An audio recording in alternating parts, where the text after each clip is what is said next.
여러분 안녕하셨습니까? 검찰이 20일째 지금 수사에 들어갔는데 성남 대장동 개발 특혜 의혹 수사와 관련한 성남시청을 단 한 번도 지금 수사를 하지 않았다는 그런 기사가 떴습니다. 시청이 바로 거기가 모체인데 대장동 개발의 근거가 되는 데인데 20일 동안이나 수사를 안 했다고 하니까 신문이 가야 톱으로 다룰 수밖에 없죠. 이 성남 대장동 개발 특혜 의혹을 수사 중인 서울중앙지검 그 유동규 전 성남도시개발공사 기획본부장 그 윗선을 규명하는데 굉장히 소극적이라는 그런 지적이 13일 오늘 어저께 검찰 안팎에서 그런 소리들이 나오기 시작했습니다. 검찰 안에서도 나오고 검찰 밖에서도 나오고. 이 유동규가 화천대유 천화동인 대주주 김만배 씨에게 약속받았다고 검찰이 판단한 뇌물 700억 원. 그걸 놓고서 이 법조계에서는 김 씨가 과연 유동규 한 명을 보고 그 거액을 주려 했겠느냐? 그런 의문이 제기되고 있는데도 불구하고 검찰 수사는 사실상 유동규 씨 단계에서 멈춰 있다. 이런 것으로 지금 전해지고 있다고 조선일보가 지금 법조기자인 박국희 기자가 밝히고 있습니다. 검찰이 수사를 하는데 가장 핵심 요체인 지금 성남시청을 지금 20일 동안이나 한 번도 터치를 하지 않았다. 그러니 검찰 안팎에서 그런 얘기가 나올 수밖에 없죠. 이번 사건을 보는 검찰 일각에서 보는 눈은 배임이라고 합니다. 배임.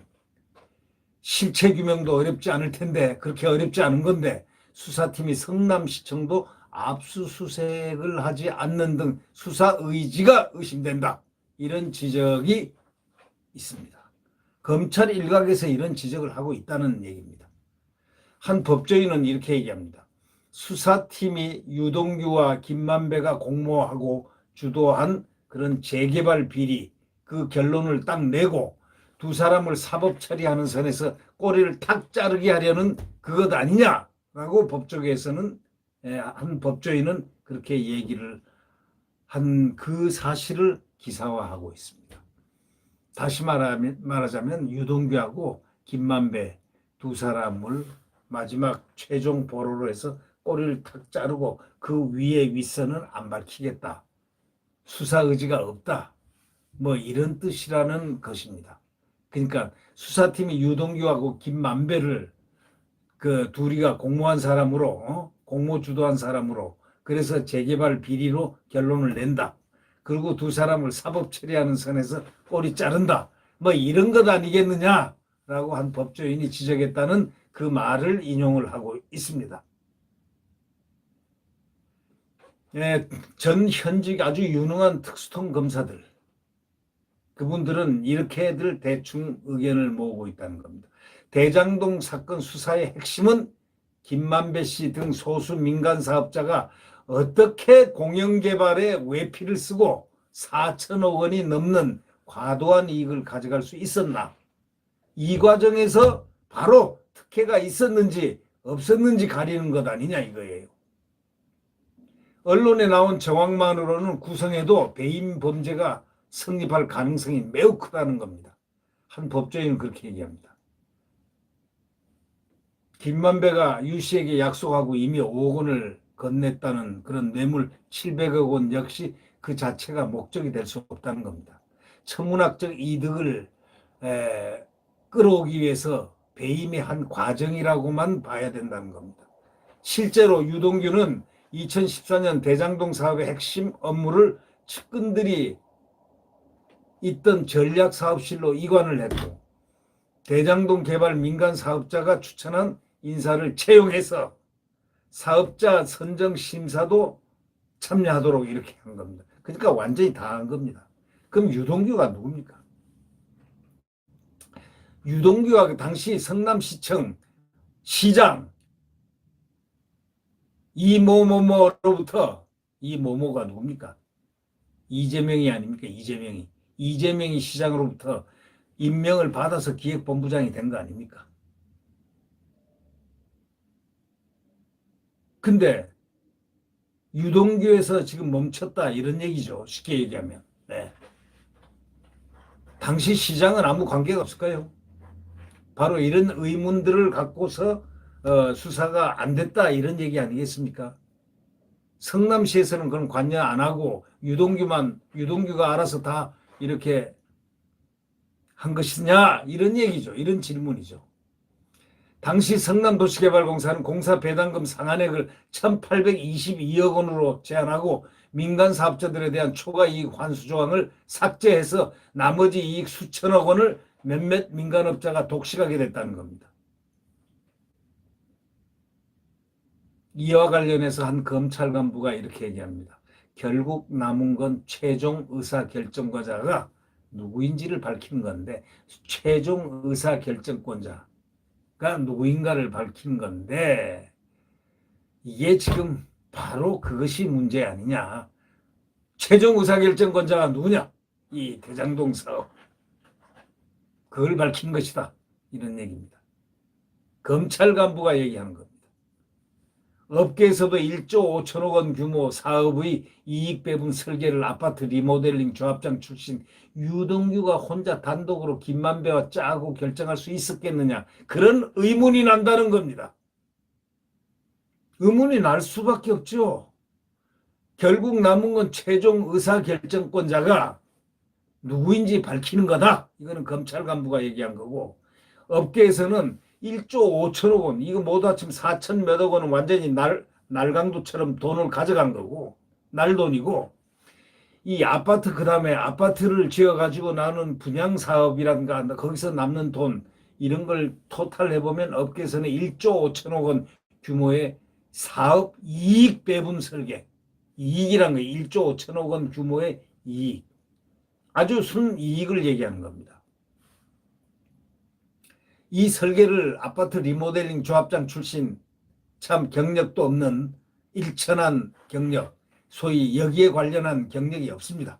아파트 조합장 출신 리모델링 조합장 출신 유동규가 단독으로 김만배와 짜고 결성할 수 있었겠느냐. 1조 5천억 원 규모나 되는 사업 이익 배분 설계를 바로 이것을 의문을 지금 표하고 있는 겁니다. 업계에서. 이 업계처럼 잘 아는 데가 어디 있습니까? 자, 국민 여러분 어떻게 생각하십니까?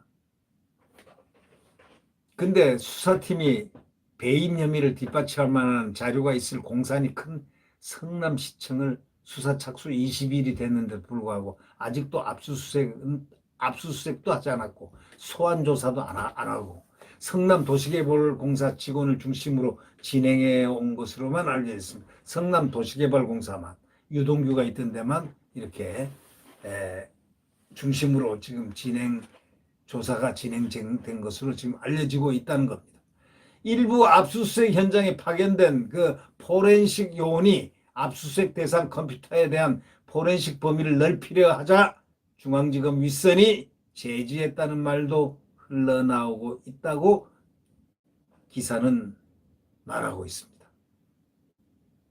당시 상황에 대해서 수사팀 내부에서도 의아했다는 후문입니다.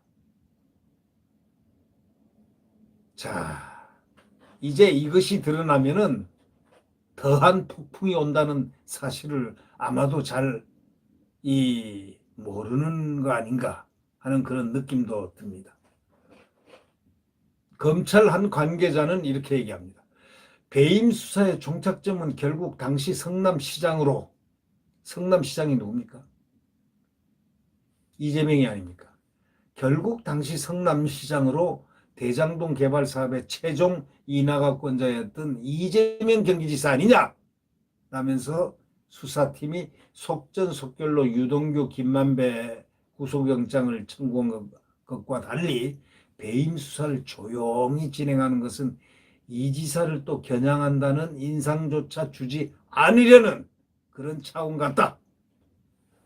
배임 수사를 조용히 진행하는 것은 이 지사를 겨냥한다는 인상조차 주지 않기 위해서 그러는 차원에서 그러는 것 같다. 라고 이렇게 말을 했습니다. 우리가 그 대장동 녹취록에 등장했던 그 김만배가 이 권순일 대법관을 갖다가 8번이나 만났다는 거 아닙니까? 그리고 거기 대법원에 가서 면회하면서 대법관 면회하면서 나중에 그 말은즉슨 이발하러 갔다고. 아니 집까지 게 뭔데 그 머리 하나 깎는데 이발하러 대법원까지 갑니까? 예? 얘 말이나 됩니까? 이런 사람들이에요. 김만배. 천화동인 1호 배당금 절반은 그분 것이라고 했지 않습니까? 그럼 그분이 누구냐 이거예요.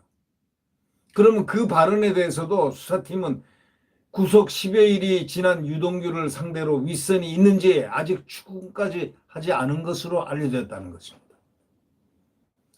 김만배에 대해서는 지난 11일 1차 소환 조사 이후에 수사팀이 추가 조사를 예고한 상황에서 12일 문재인 대통령이 철저하고 신속한 수사 지시가 나오자 돌연 구속영장을 청구했다는 겁니다. 영장에는 김씨 배임 액수가 최소 1163억 원 플러스 알파라고 모호하게 적힌 것으로 알려지면서 허겁지겁 영장을 청구한 방증이란 지적도 나오고 있습니다. 김씨에 대한 1차 소환 조사, 천화동인 1호 배당금 등이 유동규 몫인지 아닌지 지금 집중됐다고 합니다. 서울중앙지검이 이번 사건을 유씨, 김씨 두 사람 선에서 마무리하려 한다는 관측이 나오는 것도 이것 때문이라는 겁니다. 중앙지검이 오는 20일 구속기간이 만료되는 유동규 씨를 기소하면서 뇌물 혐의만 공소장에 넣고 이 지사 관련 여부에 관심이 쏠리는 배임 혐의는 보강 수사를 하겠다는 식으로 중간 결론을 내놓을 가능성이 거론된다고 법조계 일각에서는 얘기합니다. 중앙지검이 그렇게 할 것 같다라고 그럴 가능성을 거론하고 있습니다. 법조계 일각에서 말입니다. 반면에 유동규 씨에 이어서 김만배 씨 구속영장에도 배임 혐의를 넣은 만큼 수사팀도 호랑이 등에 올라탄 겁니다. 그런 식으로 피해 나가긴 어려울 것이라는 또한 전망도 있습니다. 이런 전망도 있고 법조 일각에서 이런 전망도 있습니다. 이번 이 사건은요 언젠가는 밝혀지게 되어 있습니다. 이게 아무리 어떠한 수사가 어떻게 진행이 될지언정 최종 그 사람이 안 밝혀지겠습니까? 그분이 안 밝혀지겠습니까? 아니 대한민국 국민을 바보로 합니까? 그분 안 밝히도록 국민들이 가만 놔둘 것 같습니까? 국민들이 아마 그럴 겁니다. 그분 좀 밝혀줘요. 안 밝혀주겠습니까? 자 그러면은 우리가 밝히겠습니다 하고 국민이 일어서면 어떡할 겁니까? 왜? 아니 1100배나 이익을 보고도 가만히 있는 사람들, 그 사람들을 이 국민이 월급 200~300만 원 받고 그 열심히 살아온 그 대한민국 국민들이 가만히 보고 있겠습니까? 1100배나 해서 수천억을 갖다가 벌어챙긴 이자들이 눈앞에 보이는데 그걸 갖다가 그분이라고 얘기한 그분을 안 밝히고 이 국민들이 가만히 있으란 말입니까? 안 되죠. 그건 밝혀야죠. 밝혀지고 이걸 은폐시키거나 만약에 그분을 밝히는데 장애를 줬거나 한다면 그것 또한 다 밝혀지겠죠. 네. 검찰이 20일째 성남시청을 터치하지 않고 있다. 그분 수사가 한 발자국도 못 나갔다. 이 제하의 기사들이 지금 질비하고 있다. 그거는 대한민국의 지금 검찰이 국민들의 시선 속에 집중 속에 있다라는 바로 그러한 이야기. 대장동 게이트, 이 게이트, 대장동 게이트.